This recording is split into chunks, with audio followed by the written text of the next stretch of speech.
ரேவதி மெசேஜை பார்த்ததும் மலரும் ரொம்ப டென்ஷன் ஆயிடுறாங்க. அதே மாதிரி இது பாக்கியராஜும் டென்ஷன் ஆயிடுறாரு. என்ன மலர் இப்படி அனுப்பிச்சிருக்கா? எனக்கும் ரொம்ப பயமாக இருக்குங்க. என்ன பண்ணுறதுனே தெரியல. ஐயோ வீட்டுக்கு விஷயம் தெரிஞ்சிச்சு, இப்போ என்னங்க பண்ணுறது அப்படின்னு சொல்லிட்டு ரொம்ப பதட்டம் அடைகிறாங்க. மலர் உடனே பாக்கியராஜன் சரி சரி கவலைப்படாது, எதுவாக இருந்தாலும் பார்த்துக்கலாம், இப்படிங்க பார்த்துக்க முடியும் அப்படின்றாங்க. சரி நீ கிளம்பு, எங்கே கிளம்ப சொல்கிறீங்க? முதல்ல நான் போகிறேன், அப்புறமா நீங்கள் வாங்க. நானும் குழந்தையும் முதல்ல ஆட்டோ பிடிச்சி கிளம்புறேன். அதெல்லாம் வேணாம் மலர், நீ வண்டியில் ஏறி உட்காரு அப்படின்னோடனே அதிர்ச்சி அடைகிறாங்க. நீங்கள் என்னங்க பண்ணுறீங்க? இங்கே பார், 2 பேரும் தனியாக போனால் தான் பிரச்சனை உருவாகும். நம்ம 2 பேரும் ஒன்றா போயிட்டு பிரச்சனையை சால்வ் பண்ணுறது தான் நல்லது. என்ன சொல்கிறீங்க நீங்கள்? என்ன உளறீங்க நீங்கள் அப்படின்னோடனே, நான் சொல்கிறது கேளு மலர், நான் இருக்கல, என்னை நீ நம்புவியா நம்ப மாட்டியா? உங்களை நம்ப முடியாது, அதானங்க பிரச்சனை. இந்த விஷயத்தில் நீ நம்பி தான் ஆகணும்.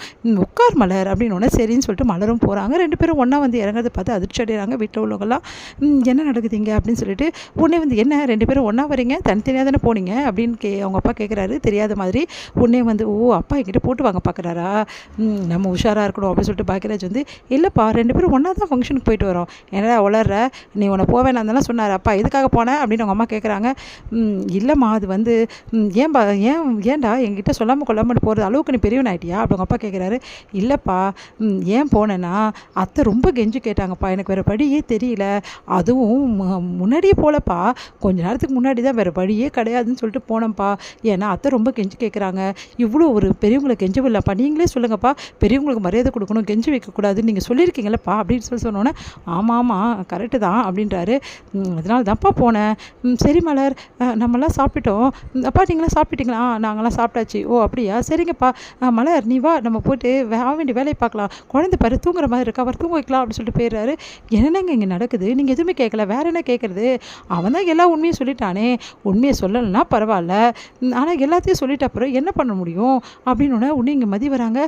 உடனே மலரை பார்த்துட்டு, ஐயோ உங்களுக்கு நான் எவ்வளோ நேரம் ட்ரை பண்ணுறது தெரியுமா, ஃபோனே கிடைக்கலங்க உங்களுக்கு அப்படின்னோடனே, ஆமாம் என் ஃபோன் ஒரு சைலண்ட்டில் இருந்தது, நானே கீழே இறங்கினேன், அப்போ தான் ரேவதி ஃபோன் பண்ணியிருந்தா, அப்போ தான் பார்த்தோம் நாங்கள், இல்லைனா கண்டிப்பாக தெரிஞ்சிருக்காது, அது வரைக்கும் அவர் ஃபோனுக்கு அவள் பண்ணா, நான் உங்கள் ஃபோனுக்கு ட்ரை பண்ணேன், என் ஃபோனு சுவிட்ச் ஆஃப் ஆகிடுச்சு மதி அப்படின்னோடனே, ஏன் கேட்குறீங்க, இந்த விஷயம் எனக்கு முன்னாடியே தெரியும், உங்ககிட்ட சொல்லலாம்னு நினச்சேன், ரேவதி உங்ககிட்ட சொல்லிட்டாங்களா? ஆமாம் அவள் மெசேஜ் அனுப்பலைனா அவளை தான் முடிஞ்சிருக்கும் கதை, நல்ல காலம் தப்பிச்சோம் அப்படின்னு சொல்லிட்டு சொல்கிறாங்க. சரிங்க, இந்த தங்கராஜ் இருக்காரு, அவருக்கும் உங்களுக்கும் என்ன தங்க ப்ராப்ளம்? எதுக்காக உங்கள் வீட்டுக்காரர் அவர் மாட்டி வேணும்னு நினைக்கிறாரு? என்ன ப்ராப்ளம் இல்லைன்னு கேளு, எங்களை பார்த்தா தான் அவருக்கு பிடிக்காது, அதான் இப்படி பண்ணிகிட்ருக்காரு. அது மட்டும் கிடையாதுங்க, இன்னொரு விஷயமும் இருக்குது. என்ன விஷயம்?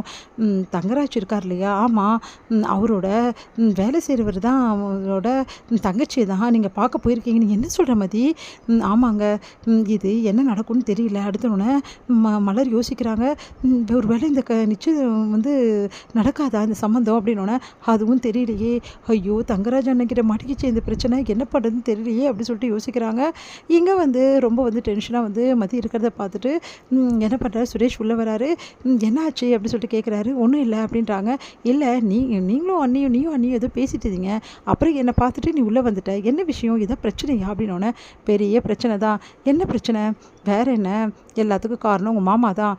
மாமாவா? அவர் என்ன பண்ணார்? அவர் என்ன பண்ணலன்னு கேளுங்க, அவர் அழகாக வீட்டில் உங்கள் அண்ணனை போட்டு கொடுத்துட்டாரு, அது மட்டுமா பண்ணார்? வேறு என்ன, அவரோட வேலை செய்கிறவரோட தங்கச்சி தான் இவங்க பார்க்க போயிருக்காங்க.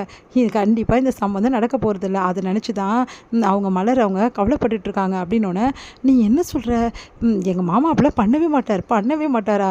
உங்கள் மாமா தான் வீட்டில் போட்டு கொடுத்துருக்காரு. ஏன் நீங்கள் உங்கள் அக்கா ரேவதி இருக்காங்க, அவங்கக்கிட்ட கேளுங்க, அவங்க தான் எங்களுக்கு சொன்னாங்க, தயவுசெய்து இந்த விஷயத்தையும் சொல்லிடாது எங்கள் மாமா கிட்ட. நான் சொல்ல மாட்டேன், ஆனால் என் மாமா இப்படி செய்யக்கூடிய ஆள் இல்லை. இங்கே பார், நிச்சயமாக சொல்கிறேன், இந்த சம்மந்தத்தை எங்கள் மாமா தடுத்து நிறுத்த மாட்டார். வேணா எங்கள் அண்ணனை வேணால் அவர் போட்டு கொடுத்துருக்கலாம், ஆனால் மற்றபடி வேறு எதுவும் செஞ்சுருக்க மாட்டார். இவ்வளோ செய்கிறாரு உங்கள் மாமா, இதை செய்ய மாட்டாரா? கண்டிப்பாக செய்வார். பார்க்க தானே போகிறோம், அவரோட குணம் என்னென்னு கொஞ்சம் கொஞ்சமாக நீங்களும் புரிஞ்சுக்க தான் போகிறீங்க. அவரை நம்பாதீங்கன்னு சொல்கிறேன், அப்புறம் உங்கள் இஷ்டம். ஏன்னா அவர் எல்லார் வாழ்க்கையிலையும் விளையாடிட்டுருக்காரு, உங்கள் வாழ்க்கையும் சேர்த்து தான், முக்கியமாக நம்ம வாழ்க்கை அப்படி சொல்லிட்டு போகிறாங்க. அதெல்லாம் கேட்டு அதிர்ச்சி அடைகிறாரு சுரேஷ். இங்கே என்ன நடக்குது அப்படின்னு.